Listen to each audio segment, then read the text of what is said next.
Hello student, first of all good morning to all. Hope है आप सबके paper हैं जो बोर्ड एग्जाम्स के काफ़ी अच्छे हो रहे होंगे। तो एक दो बच्चों के आए थे कि मैम क्लास 12th केमिस्ट्री के इंपॉर्टेंट क्वेश्चंस के बारे में बताइए, तो उनके बारे में हम डिस्कशन। वैसे तो हमने एक साल पहले की आप अगर वीडियोस देखोगे तो कम्युनिटी में डाली थी, वो लास्ट ईयर वाले बच्चों के लिए हमने बताया था कि क्या क्या इंपॉर्टेंट क्वेश्चन है, और उस वीडियो से 50 से 55 मार्क्स के क्वेश्चन सेम एज टीज ही आए थे। आपने देखा भी होगा, जिन बच्चों ने पेपर दिया था काफ़ी अच्छा रिव्यू रहा था उस पर। तो ये अभी अभी देखो कुछ ज़्यादा चेंज तो नहीं है, सिलेबस आपका सेम ही है, बट फिर भी एक नए वे से आपको बता रहे हैं। चैप्टर वाइज अच्छे से वीडियोस देखनी है, जो क्वेश्चंस में आपको प्रॉब्लम लगती है वो पूछना है। फिर आपको देखिए केमिस्ट्री में आपको पता है, ये हम सबको पता है कि टोटल 10 यूनिट है। 3 आपकी फिजिकल केमिस्ट्री की यूनिट होती है स्टूडेंट।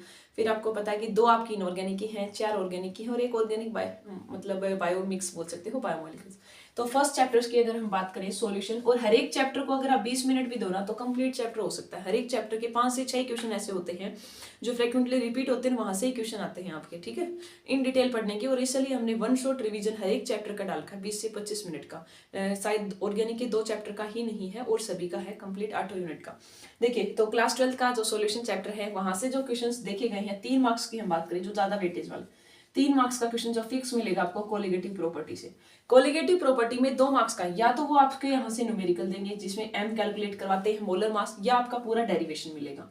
चारों कोलिगेटिव प्रॉपर्टी या सीबीएसई पेपर में भी देखा होगा, आई हुई थी। तो पहली जैसे relative lowering vapour pressure, depression increasing, elevation and osmotic pressure, या तो इन चारों में से पूछता है। और ओस्मोसिस वाले में कई कई बार वो अलग से क्वेश्चन निकाल लेता है, जैसे ओस्मोसिस डिफ्यूजन बताइए, रिवर्स ओस्मोसिस बताइए, ऑस्मेटिक प्रेशर उस वाले में। तो 3 मार्क्स का क्वेश्चन यहाँ से मिलता है।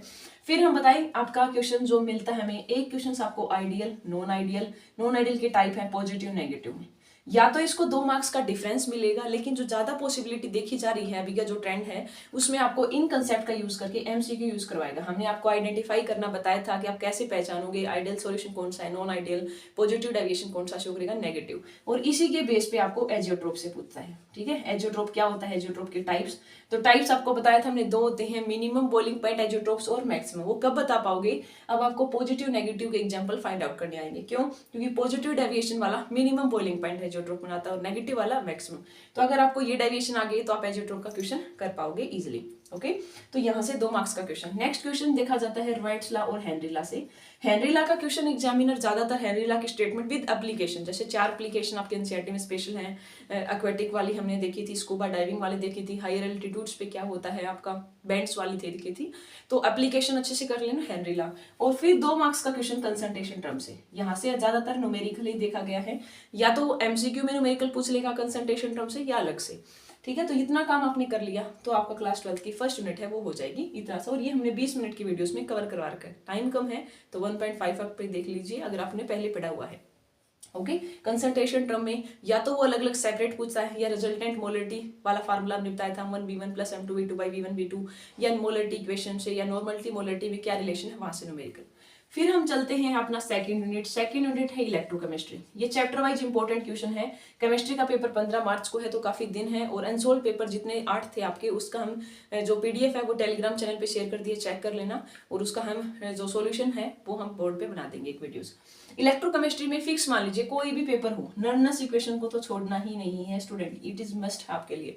सीबीएसई में भी देखा होगा 5 नंबर वाले में नर्नस इक्वेशन, दोनों और वाले क्वेश्चन में भी नर्नस थी और उसमें भी नर्नस इक्वेशन बहुत अच्छे से हमने करवा रखी है आपके चैनल पे, ठीक है। नर्नस इक्वेशन से 3 नंबर देके जाती है आपको ये, और फिक्स है, एक ही फार्मूला है, बस आपको इसके लिए ई नोट सेल निकालना आना चाहिए, और जो फार्मूला बताया था हमने वो इक्विलिब्रियम कांस्टेंट। और लॉग की कुछ देखो, अभी आपने पेपर देखा होगा सीबीएसई केमिस्ट्री का, तो उसमें तो लॉग ऑलरेडी गिवन था। हरियाणा बोर्ड में भी सिंपल है, वो दे देता है log 1 log 2 log 10, ये आपको पता होना चाहिए। तो नर्नस इक्वेशन तो मस्ट है, स्टार कर लीजिएगा इलेक्ट्रोकेमिस्ट्री में, क्योंकि आपको पता है फिजिकल केमिस्ट्री में तीनों यूनिट से एक न्यूमेरिकल जरूर मिलते हैं। तो इलेक्ट्रोकेमिस्ट्री भी नर्नस से तो फिक्स ही मान लो आप। नेक्स्ट आता है, आजकल दे रहे हैं ज्यादा, वो फैराडे सेकंड लॉ से, फैराडे फर्स्ट या सेकंड से, या 3 टर्म आपने पढ़ी है, मोलर कंडक्टेंस, इक्विवेलेंट कंडक्टेंस, या सेल कांस्टेंट और रेजिस्टिविटी का रिलेशन, इन तीनों में से यूज करवाएगा आपको। और 1-2 मार्क्स का आ भी जाता है, बट है आसान वो, या तो वो कोलार्स लॉ की स्टेटमेंट पूछेगा, या आपको 3 से 4 एग्जांपल होंगे मिक्सअप करके आपको कंडक्टेंस फाइंड आउट करनी होती है, मोलर कंडक्टेंस, इनफाइनाइट डायल्यूशन। तो ये 3 ही टॉपिक ऐसे हैं जहां से न्यूमेरिकल मिलेंगे। अगर हम थ्योरी की बात करें तो आपको पता है 2 सेल आपने पढ़ी थी, गैल्वेनिक सेल जो डेनियल सेल हम इसका नाम बोलते हैं, दूसरी है इलेक्ट्रोलाइटिक सेल। ठीक है, इनमें से एक जरूर आ जाएगा। इसमें से अलग से भी क्वेश्चन उठा लेता है कि सॉल्ट ब्रिज क्या है, इसकी फंक्शन क्या है, कैसे वर्किंग करेगी, वो पता होना चाहिए। और एक पोर्शन 2 मार्क्स का हमेशा फिक्स रहता है, वो जो सेल वाला पोर्शन है लास्ट में, फ्यूल सेल, प्राइमरी सेल के टाइप पड़े होंगे, निकल कैडमियम सेल, डिस्चार्ज वाली, ड्राई सेल, तो इनकी कैथोड एनोड की रिएक्शन कितनी वोल्टेज देगी। ओके, ये जरूर कर लेना है, 2 नंबर वहां से फिक्स देखने को मिलता है। तो ये ऐसी चीजें हैं जहां से आपको इलेक्ट्रोकेमिस्ट्री इतना काम कर लिया तो आपका कंप्लीट आप कर पाओगे ये वाली चीजें। नेक्स्ट हम चलते हैं केमिकल काइनेटिक्स पे। तो स्टूडेंट केमिकल काइनेटिक्स की हम आपको बताएं तो केमिकल काइनेटिक्स यहाँ से भी आपको न्यूमेरिकल देखने को मिलेगा। केमिकल काइनेटिक्स अपनी जो यूनिट है, क्योंकि फिजिकल की 3 यूनिट है और तीनों से ही न्यूमेरिकल देखने को मिलता है। तो केमिकल काइनेटिक्स में न्यूमेरिकल मिलता है या तो जीरो ऑर्डर या फर्स्ट ऑर्डर, ज्यादातर फर्स्ट ऑर्डर से ही न्यूमेरिकल आता है। फर्स्ट ऑर्डर से या तो रेट कांस्टेंट निकलवाएंगे या टी हाफ निकलवाएंगे। तो सिंपल से 2 फॉर्मूले हैं वो करने हैं, और इनके graph zero order first order के 6 ग्राफ टोटल हमने एक अलग से 2 मिनट की वीडियोस बना के बता रखी हैं। या आपका अगर एग्जामिनर चाहे थ्योरेटिकल प्रूव करवाना तो जीरो ऑर्डर फर्स्ट ऑर्डर का जो रेट कांस्टेंट हम निकालते हैं, ये वाला जो जैसे फर्स्ट ऑर्डर के लिए आता है 2.303 T log of A note by A T, तो ये वाला ड्राइव करवाना पूछेगा। लेकिन ज्यादातर जो पॉसिबिलिटी देखी गई है वो यहाँ से न्यूमेरिकल आता है, और इसमें एक मस्ट है आपके लिए एरेनियस इक्वेशन वहां से।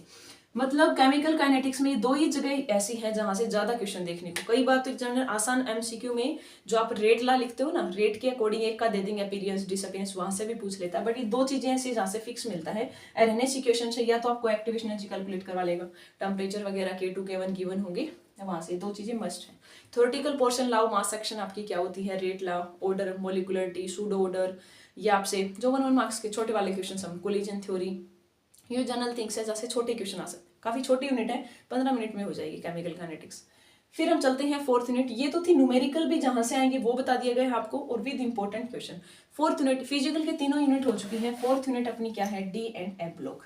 4th यूनिट क्या है स्टूडेंट अपनी, डी एंड एफ ब्लॉक। तो डी एंड एफ ब्लॉक से फिक्स क्वेश्चन मान लीजिए, श्योर है आपका ये। डी एंड एफ ब्लॉक से कौन सा ही बोर्ड हो जाए, आपने अभी भी देखा होगा, डी एंड एफ ब्लॉक से K1O4 और K2Cr2, ये 2 ही ऐसे कंपाउंड हैं, इनकी प्रिपरेशन और इनकी ऑक्सीडाइजिंग प्रॉपर्टीज, एक्शन कि आयरन+2 को किसमें करेगा, ऑक्सैलिक एसिड वाले को किसमें करेगा, Mn+2 को। तो 4 से 5 तो इनकी ऑक्सीडाइजिंग वाली रिएक्शन दे रखी है, और प्रिपरेशन पैरेलुसाइड और से कैसे करोगे, जनरल कैसे करोगे। तो ये टॉपिक मस्ट है, एक जरूर देखने को मिलेगा, वो भी एग्जामिनर 5 नंबर वाले में देता है। तो K1O4 K2Cr2 से दोनों की प्रिपरेशन ऑक्सीडाइजिंग एक्शन के साथ कर लेना, ये काफी इंपॉर्टेंट है। और 2-2 नंबर के जो क्वेश्चन यहाँ से बनाता है आपका, कि जैसे बताइए ट्रांजिशन एलिमेंट कैटालिटिक प्रॉपर्टी क्यों शो करता है, मैग्नेटिक बिहेवियर क्यों शो करता है, इंडस्ट्रियल कंपाउंड क्यों बनाता है, जो छोटे छोटे क्वेश्चन है, एलॉय फॉर्मेशन क्यों है, 2-2 लाइन के उसके मेन रीजन बताना होता है। 3 नंबर में कई बार ट्रेंड पूछ ले, एटॉमिक रेडियस का बताइए, लेफ्ट से राइट क्या होगा, डाउन द ग्रुप क्या होगा। एक क्वेश्चन इंपॉर्टेंट होता है ब्लॉक से, लेंथेनाइड कॉन्ट्रैक्शन क्या है और उसके कॉन्सिक्वेंस क्या है, ठीक है। या लेंथेनाइड एक्टिनाइड में आपसे डिफरेंस पूछ लेगा एफ ब्लॉक वाले में। या 1 मार्क्स का जो एमसीक्यू आता है वो इलेक्ट्रॉनिक कॉन्फ़िगरेशन से भी आ जाता है। तो एफ ब्लॉक की भी आपको जनरल याद रखनी है कि क्या आएगा, एटॉमिक नंबर जैसे गडोलियम है, यूरोपियम है, इन दोनों की ज्यादा पूछी जाती है। तो आपको जो स्टेबिलिटी का जो रीजन होता है, ये थिंग्स बता देनी है आपको। और ऑक्सीडेशन स्टेट पूछ लेगा एमसीक्यू में, मैक्सिमम ऑक्सीडेशन स्टेट लोएस्ट कितनी है, मेल्ट पॉइंट हाई किसका है, लो किसका है, ठीक है। एलॉय फॉर्मेशन, म्यू की वैल्यू कैलकुलेट करवा लेता है कई बार, अनपेड इलेक्ट्रॉन जो हम बताते हैं वो। K1O4 का कलर पिंक क्यों होता है, तो हमने आपको बताया है LMCT की वजह से। LMCT का क्या मतलब होता है, ligand to metal charge transfer spectra. Okay, तो ये वाली थिंग्स है जहां से डी ब्लॉक के क्वेश्चन ज्यादातर देखने को मिलते हैं। फिर हम चलते हैं कोऑर्डिनेशन, और कोऑर्डिनेशन यूनिट हमने बहुत अच्छे से इन डिटेल आपको करवा रखी है, अलग अलग वीडियोस में भी 4 से 5 वीडियोस हैं। कोऑर्डिनेशन से एक क्वेश्चन तो आप फिक्स मान लीजिएगा, जो आपका VBT और CFT, इन दोनों में से फिक्स मिलता है, वो भी बड़ा नंबर क्वेश्चन में 3 नंबर वाले में बहुत अच्छे से हमने समझा रखा है। VBT से आपको कंप्लीट ज्योमेट्री, उसकी हाइब्रिडाइजेशन, कैसा कॉम्प्लेक्स है, अनपेड इलेक्ट्रॉन, सारी बातें कैलकुलेट करवाएगा। CFT में या तो इलेक्ट्रॉनिक कॉन्फ़िगरेशन पूछ लेगा, ठीक है, या एनर्जी पूछ लेगा आपको, तो ऑक्टाहेड्रल टेट्राहेड्रल की आना चाहिए। और एक फिक्स क्वेश्चन स्टार कर लीजिएगा, आइसोमर। आइसोमर ऐसा है, कौन सा बोर्ड हो, हर बार क्वेश्चन देखने को मिलेगा। आइसोमर में देखो ज्यादातर वो ड्राइव करवाने में, अगर प्रैक्टिकल ऐसे में तो आपसे ज्योमेट्रिकल और ऑप्टिकल के ड्राइव बनवाता है, सिस ट्रांस बनवा लिए, डेक्स्ट्रो वाले। और कई बार डेफिनेशन भी देने लग जाता है स्ट्रक्चर में, जैसे आपने पढ़ा है आयनाइजेशन है, लिंकेज है, हाइड्रेट है, कोऑर्डिनेशन है, एम्बिडेंट लिगेंड। तो कई बार एमसीक्यू में भी वही यूज करवा लेता है, कई बार डेफिनेशन के साथ। तो आइसोमर वाला पोर्शन बहुत अच्छे से कर लेना। वर्नर थ्योरी से पोस्टलेट कम आते हैं, वैसे 3-4 ही पोस्टलेट हमने करवा रखा है, बट वो एमसीक्यू ज्यादा यूज करवाता है। वर्नर थ्योरी की हेल्प से आपसे कैलकुलेट करवाता है प्राइमरी वैलेंसी, और सेकेंडरी वैलेंसी। प्राइमरी वैलेंसी का मतलब क्या होता है, ऑक्सीडेशन स्टेट निकालनी है आपको, और सेकेंडरी वैलेंसी का मतलब क्या होता है, कोऑर्डिनेशन नंबर। ठीक है, वर्नर थ्योरी। ये 3 टॉपिक तो ऐसे हैं जो मस्ट हैं आपके लिए। मेटल कार्बोनिल वाले से कई बार आ भी जाता है, नहीं भी आता, इतना नहीं, उसमें सिनर्जी बॉन्डिंग है, एप्लीकेशन जरूर कर लेना, वो तो आ ही जाती है आपकी। और एक क्वेश्चन जो पहले आता था लास्ट 2-3 साल से, डबल साल्ट और कोऑर्डिनेशन कंपाउंड में डिफरेंस, जो आप यूनिट ओपन करते हो पहला ही क्वेश्चन है। एमसीक्यू या 1 मार्क्स का क्वेश्चन आयुपैक नेमिंग से फिक्स है, आयुपैक नेमिंग का फिक्स आएगा आपका, वो हमने बहुत अच्छे से विद एनसीईआरटी क्वेश्चन करवा रखे हैं, देख लेना।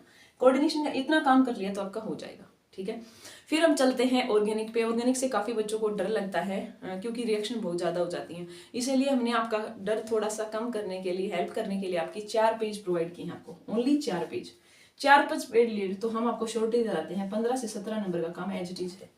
क्या किया हमने उन 4 पेजेस के अंदर कि कंप्लीट ऑर्गेनिक की चारों यूनिट की सारी नेम रिएक्शन, जितने भी रिएजेंट हैं, ठीक है, सारी नेम रिएक्शन उसमें हमने कवर करवाई है विद टेस्ट। टेस्ट से आपका 3 नंबर फिक्स है, 10 ही टेस्ट हैं सारे ओवरऑल चारों ऑर्गेनिक के, ज्यादातर जैसे टोलन टेस्ट है, फेलिंग टेस्ट है आपका, हिंसबर्ग टेस्ट है, azo dye test, Lucas test, Victor Meyer, मतलब ऐसे टेस्ट हैं जो 7 से 8 मेन टेस्ट हैं जो फ्रिक्वेंटली रिपीट होते हैं, वो हमने एक ही पेज पे। तो इतना तो आप कम कर ही सकते हो कि आपको चारों यूनिट 4 पेज पे याद करने को दे दिया जाए, तो आप कर सकते हो, क्योंकि मैकेनिज्म आपके इतने नहीं है। मेन रिएक्शन की भी हमने उसमें बता रखी है आपको, तो वो 4 पेज की पीडीएफ हमने टेलीग्राम पे शेयर कर रखी है, जरूर देख लेना उसको, वॉच कर लेना, उसमें कंप्लीट ऑर्गेनिक का फास्ट रिविजन हो जाएगा।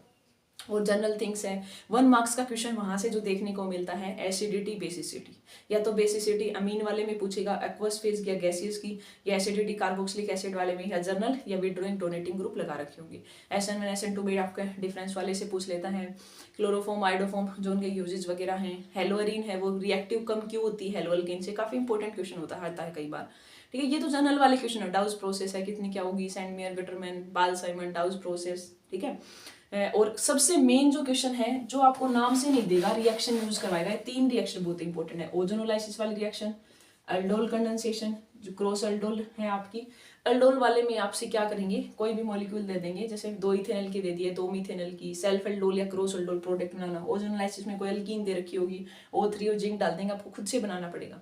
ऑर्गेनिक में प्रॉब्लम क्या होती है, नेम रिएक्शन से आपने याद की होती है, लेकिन कई बार क्या करेगा, जैसे ए दे दिया कोई रिएक्टेड से, ए से बी बनाना है, बी से सी, डी, 4 से 5 रिएक्शन का मिक्सअप करके आपको डी तक पहुंचना होता है, तो नाम नहीं देगा, वहाँ खुद से आपको माइंड में आना चाहिए। अगर रिएक्शन अच्छे से याद होंगी कि कौन सी रिएक्शन का यूज करें कि क्या बना ले हम। ठीक है, इटार रिएक्शन कहाँ यूज होगी, डाउस कहाँ से यूज होगा, बहुत सारी सैलिसिलिक एसिड वाले जो एल्डिहाइड बनाते हो, रिमन टिमन, कोल्बी इलेक्ट्रोलाइटिक, ये काफी ऐसी रिएक्शन है जो हर बार रिपीट होती है, इसलिए वो 4 पेज आप कर लेना, हो जाएगा। बायोमोलिक्यूल लास्ट हम बात करें आपसे, तो बायोमोलिक्यूल में एक तो प्रिपरेशन जो आपका है, जैसे इनकी स्ट्रक्चर जरूर कर लेना, ग्लूकोज, फ्रैक्टोज, और जो डाइस्क्राइड है आपके, सुक्रोज है, लैक्टोज है, माल्टोज है, किससे क्या बनेगा, जैसे C1 पहले से दूसरे जुड़ेगा, लिंकेज है 2 मार्क्स की, पेप्टाइड लिंकेज, ग्लाइकोसाइडिक लिंकेज के बारे में हमने बता रखा है, ग्लाइकोसाइडिक में ऑक्सीजन से जुड़ते हैं, पेप्टाइड में CONH से, ये क्वेश्चन आपसे पूछ सकता है। डीएनए वाले में structure, primary structure, protein, secondary, tertiary, quaternary.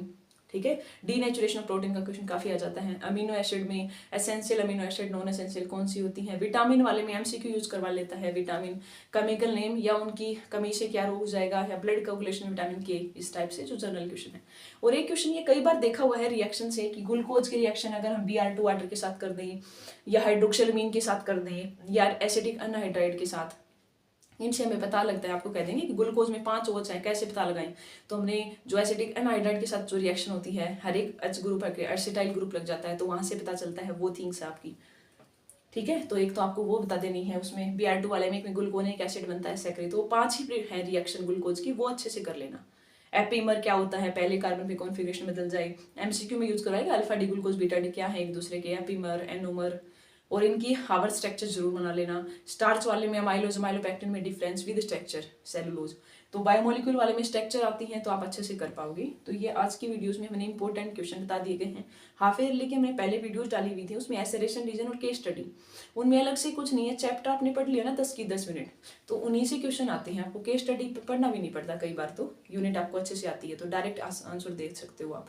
एसेरेशन reason में बस थोड़ा माइंड का यूज करना है, एग्जाम में आप पैनिक होते हो, फास्टली कर देते हो, तो 2 बार पढ़िए कि स्टेटमेंट ठीक है।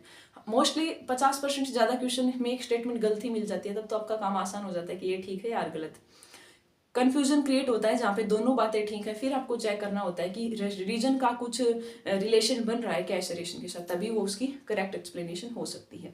आई होप आपको इस वीडियो से कुछ हेल्प मिलेगी। और फिर हम एग्जाम नोट्स जो बता रहे थे आपको अनसोल्ड वाला, उसका भी एक वीडियो ले आएंगे। इसके अलावा आपको लगता है और कहीं पे प्रॉब्लम आ रही है तो you can comment and I will try to make video on that topic. And thank you और बेस्ट ऑफ लक आपके बोर्ड एग्जाम्स के लिए। होप सो आप केमिस्ट्री में बहुत अच्छे मार्क्स लें, यही हमारी उम्मीद रहेगी आपसे।